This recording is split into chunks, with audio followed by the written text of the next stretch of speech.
Hello बच्चों, आप लोगों का मिथिलानी टीचर सुप्रिया यूट्यूब चैनल पे स्वागत है। आज का हमारा जो टॉपिक है वो एसएसटी का गुलाम वंश है। तो गुलाम वंश पे बेस्ड क्वेश्चन आज हम लोग देखेंगे। गुलाम वंश का जो काल था यानी समय था वो 1206 से 1290 ईस्वी तक था। ठीक है, चलिए देखते हैं क्वेश्चन पहला क्या कह रहा है। गुलाम वंश की स्थापना किसके द्वारा की गई थी? तो गुलाम वंश का संस्थापक जो थे वो थे कुतुबुद्दीन ऐबक। नेक्स्ट क्वेश्चन है 25 जून 1206 कुतुबुद्दीन ऐबक का राज्याभिषेक किस स्थान पर किया गया? तो कुतुबुद्दीन ऐबक का सबसे पहले देखिए, इसमें दो क्वेश्चन बन रहा है। क्वेश्चन ये कि कुतुबुद्दीन ऐबक का राज्याभिषेक कब किया गया था? तो ये 25 जून 1206 को किया गया था। दूसरा क्वेश्चन है कि किस स्थान पे, किस जगह पे किया गया था? तो ये लाहौर में किया गया था। ठीक है, और कुतुबुद्दीन ऐबक जो है अपने राज्य की राजधानी भी लाहौर को ही क्या किया था, बनाया था। तो चलिए देखते हैं नेक्स्ट क्वेश्चन। कुतुबुद्दीन ऐबक ने अपने साम्राज्य की राजधानी किसे घोषित किया? अभी जस्ट हम बताए हैं वो किसको घोषित किया था, तो लाहौर को अपने साम्राज्य का राजधानी घोषित किया था। नेक्स्ट क्वेश्चन है कुतुबुद्दीन ऐबक को उदारता तथा अत्यधिक दान देने के लिए कौन सी उपाधि दी गई? ये कुतुबुद्दीन ऐबक जो थे वो बहुत ही उदार दिल वाले थे और बहुत ही ज्यादा दान देते थे, और इसके लिए इनको एक उपाधि भी दी गई जिस उपाधि का नाम है लाख बख्श। लाख बख्श, तो ये उपाधि कुतुबुद्दीन ऐबक को दिया गया था। आपको ये क्वेश्चन इस तरह से भी आ सकता है कि कुतुबुद्दीन ऐबक को लाख बख्श की उपाधि किस लिए दी गई थी?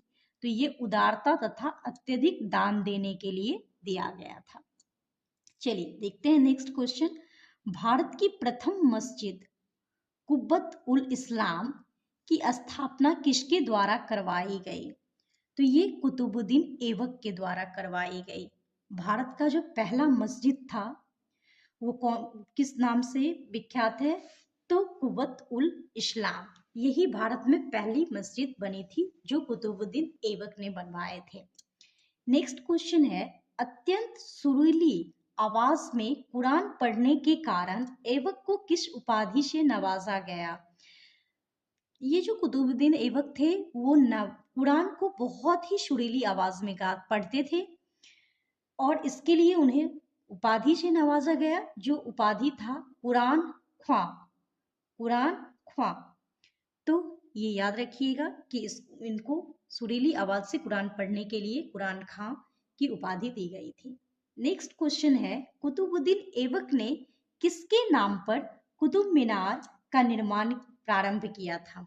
आप सबको पता होगा कि कुतुबुद्दीन ऐबक जो थे उन्होंने ही कुतुब मीनार का जो फेमस है कुतुब मीनार उसकी प्रारंभ की थी, नींव डाली थी। ठीक है, तो वो किसके नाम पे कुतुब मीनार नाम दिया था? तो सूफी संत ख्वाजा कुतुबुद्दीन बख्तियार, इनके नाम पे उन्होंने कुतुब मीनार का निर्माण प्रारंभ किया था। चलिए देखते हैं नेक्स्ट क्वेश्चन।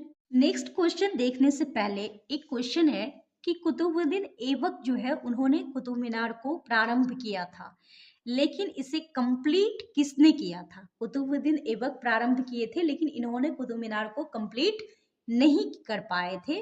तो इसको कंप्लीट कौन से शासक, किसने किया था, वो आप लोग कमेंट बॉक्स में कमेंट कीजिएगा। चलिए देखते हैं नेक्स्ट क्वेश्चन। कुतुबुद्दीन ऐबक की मृत्यु कब हुई? तो कुतुबुद्दीन ऐबक की मृत्यु जो है वर्ष 1210 में हुई।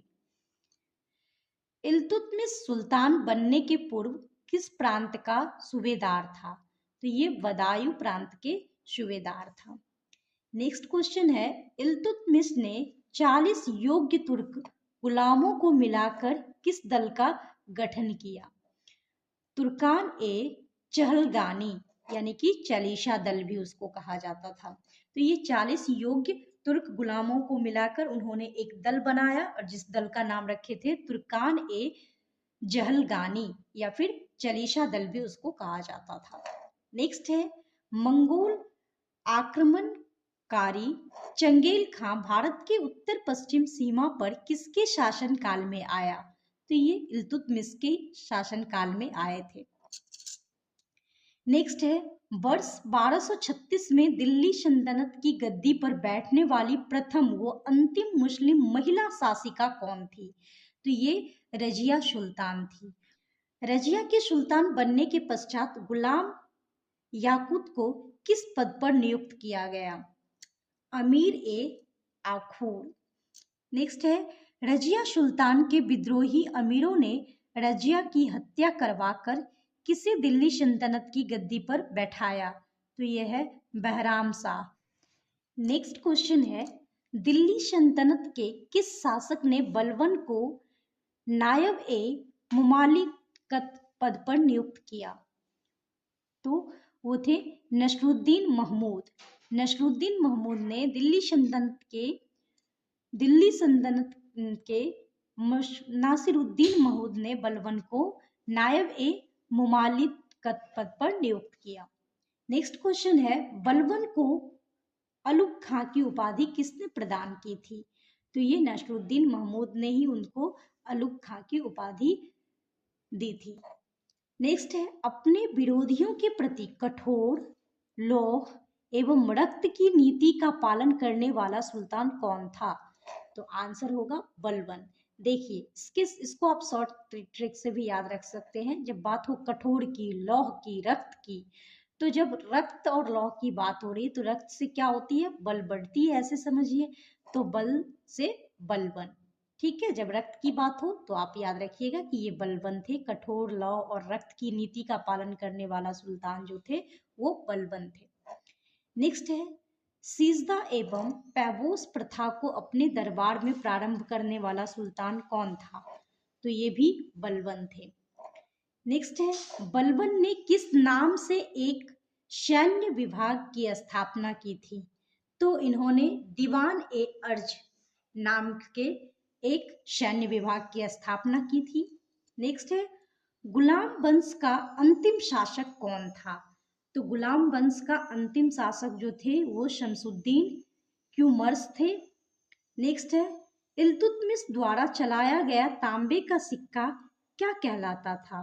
तो ये जीतल कहलाता था। क्या कहलाता था? जीतल कहलाता था।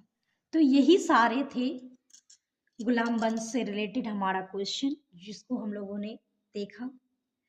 आई होप कि ये सारे क्वेश्चन आप लोग के लिए हेल्पफुल होगा क्योंकि ये सारे क्वेश्चन एग्जाम में बहुत बार पूछे जाते हैं। अगर आप लोगों को ये वीडियो पसंद आया होगा तो आप लोग इस चैनल को लाइक करें, सब्सक्राइब करें और अपने दोस्तों में अधिक से अधिक शेयर करें। धन्यवाद।